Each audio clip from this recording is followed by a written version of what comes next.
ایک دن کسی اسکول کے استاد نے اپنے کلاس کے بورڈ پر 9 کا پہاڑا لکھا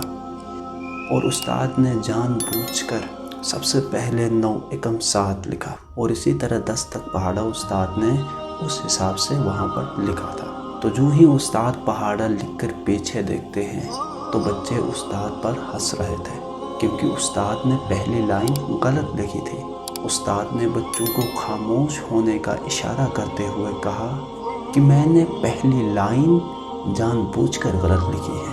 کیونکہ میں اس کے ذریعے تمہیں بہت اہم اور تجربے کی بات بتانا چاہتا ہوں، وہ یہ کہ دنیا بھی تمہارے ساتھ یہی سلوک کرے گی۔ کیونکہ آپ دیکھ سکتے ہو کہ میں نے 9 بار پہاڑا صحیح لکھا تھا لیکن آپ نے نظر انداز کر لیا، مگر وہ ایک غلطی پکڑ لی اور اس ایک غلطی پر ہنس رہے اور میرا مذاق بنا رہے۔ دنیا بھی تمہاری ان 9 خوبیوں کو چھوڑ کر آپ کے اس ایک غلطی پر نظر رکھے گی اور اسی کا مذاق بنا بنا کر تمہارا جینا حرام کر دے گی۔